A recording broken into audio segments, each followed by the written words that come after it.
Hey everybody, it's me. Welcome back to another short weekly vlog.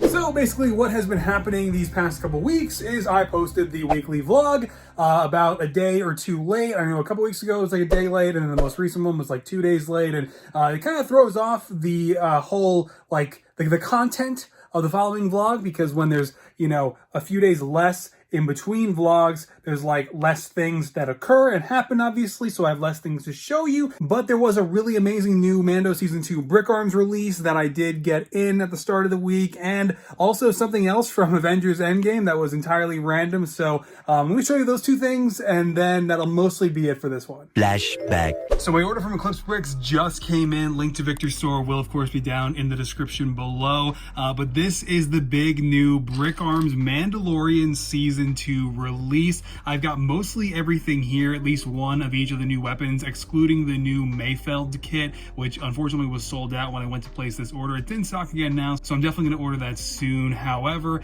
I got a couple freebies here, three, including a railgun from Halo 4, which is always really great to see. But getting started over here in the back, you can see that we've got the brand new live action versions of the Mandalorian blaster pistols, which look amazing. They're a little bit bigger, a little bit more rounded off. This was the Clone Wars variant, so a little bit smaller and a little bit more boxy, but now we've got the live action variants, which looks so cool. And I've got a bunch of extra ones, a pair for Cosca Reeves and Axe Woves, if I decide to make those in the very near future here. However, these two pistols, I still don't know where they're from, but I totally forgot where these pistols come from in the Star Wars universe. I mean, I feel like they are definitely from the Mandalorian Season 2, but I cannot put my finger on it for the life of me. You guys can let me know down in the comments, but honestly, by the time you're seeing this clip, I probably already know. Regardless, we got the Darksaber, the official BrickArms Darksaber, which is really cool. Can't wait for this to get produced in like silver or gunmetal so that we can have the handle be the proper color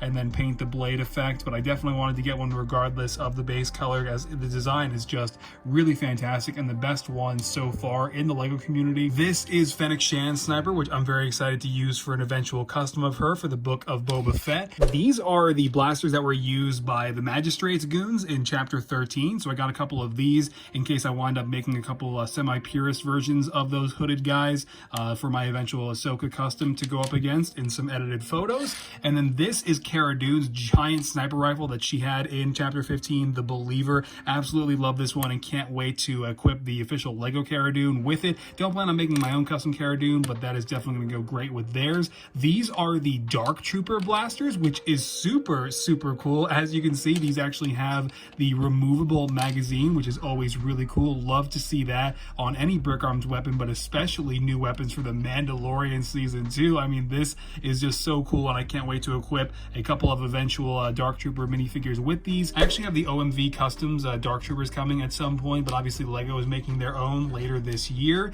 And then this is the Magistrate's Enforcer guy, you know, the guy from Terminator. I forget his name, the actual Star Wars character from Chapter 13, but he had one of these, which is basically like the Star Wars shotgun. You also see these used by the Trandoshans in the Clone Wars, except those ones have the magazines, but this is really cool to see. Our second to last weapon is Moff Gideon's pistol, which looks amazing and really tops off my semi-purist custom of him, so that is very cool. And finally, we've got the brand new blaster pistol used by Boba Fett in Chapter 14, the Tragedy. So this is super cool. Not sure if he's still going to use it in the Book of Boba Fett, seeing how he already switched back to his new and upgraded EE3 in Chapter 15. However, the minifigure that I'm working on of Boba, of course, still looks really cool with it, and I might even paint some detail onto this and equip him with it regardless. So I love this, and I love all of these weapons. I really cannot wait for the actual upgraded EE3. This is just a temporary one that I've been using for the edited photos of my Boba Fett, but this I think might be my favorite BrickArms release possibly ever. Okay, now this is kind of weird. Back in, I want to say like late 2019, LifeBrick put up this release of these custom pad printed Avengers Endgame heads to go with their pad printed Time Heist suits. And I do actually have the Time Heist suit. It's somewhere up there. You can barely see it, like right behind Iron Man there. But the point is, I definitely wanted these heads because, you know, they're pad printed likenesses of like some of the main Avengers that I could definitely use for my custom minifigures. And while I had already made Captain America and Iron Man at at this point, I still had yet to do Hawkeye, Jeremy Renner. And so I looked at this face and I thought that was like the best likeness to Jeremy Renner that I had personally ever seen at the time. And I actually wound up painting my own Jeremy Renner likeness for my custom minifigure inspired by that one. And then I just sort of forgot about this. Like all throughout 2020, never thought about it, like maybe 2 or 3 times, and I was like, oh yeah, I guess that's never happening. And I'm like too lazy to email them. And then randomly, at the start of 2021, January, February 2021, these just show up. I get the shipment notification, and I'm like, no way. And then, yeah, here they are. And I was very confused. I just kind of thought these weren't happening anymore. And I was going to have to email them and be like, hey, like over a year ago now, I placed this order and it kind of never happened, but here they are. And I wouldn't say they disappoint. They're exactly, what was pictured, but the hair pieces, at least the blonde colors for Cap and Tony, are definitely way off, and I'm gonna have to paint those. But I think these are really cool potential upgrades, at least, the Captain America head for my existing Endgame Captain America custom.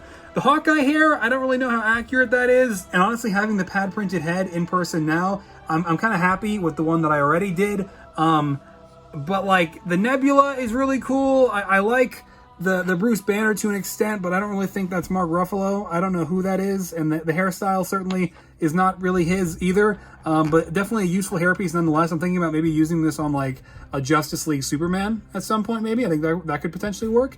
Then you've got this Hulk hairpiece, which is very cool, and it actually has some facial hair if I can get it under the light here. Actually, I probably should have turned on the light from the start. Here we go. All right, so it's something. It's dark green too, which is kind of weird. And then you've got this one, which is obviously Rhodey. And I kind of like Lego's Rhodey head more, the one that they did for Iron Man 3, but this is still really cool, and I like the hairpiece. It's like a custom take on the Finn hairpiece, for example. If I can get a hold on it, it hit the floor. They also included this really weird piece. It's like the Endgame Mark 85 helmet, but it's like a head, and it's trans blue. So I think this could definitely be used for a hologram in a mock or something. I don't really know what to make of this. But anyway, while we're still on the topic of custom minifigures by other sellers, I am hoping to finally review the custom Wanda Maximoff by Diamond and Phoenix Customs pretty soon here before episode 6 debuts. So I think this would make for a really cool video. I'm actually thinking about turning it into a Scarlet Witch collection video where I show kind of the Lego versions, right? The 2 that have come out since Age of Ultron, and then also this pad print version along with the custom one that I did for Avengers Infinity War. But yeah, getting those heads in was definitely pretty random. These also kind of randomly came in, just a pre-order that charged on the Amazon account, and then the full set of Marvel Legends Spider-Verse figures showed up at the doorstep, and these definitely do not disappoint. I've been waiting for these since last fall, and they are absolutely fantastic. So happy to finally have really good Spider-Verse figures after 2+ years since the movie's release. I mean, these are just amazing, and the head sculpts are astounding. The clothing is obviously, it is what it is. It's plasticky, but it still looks really great for retail figures. And I mean, the digital prints for these animated faces, I mean, the colors on Gwen here especially, I mean, these are just amazing. These really match the prototypes that we were shown. I love Spider-Ham in there too. I love that he's included. And then finally, this guy actually came in way before... And then finally, this guy actually came in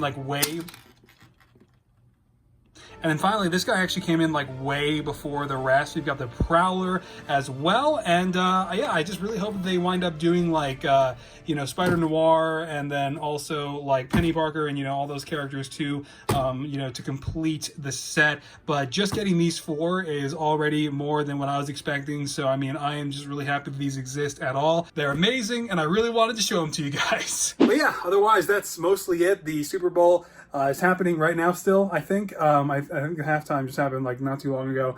I never really care. But the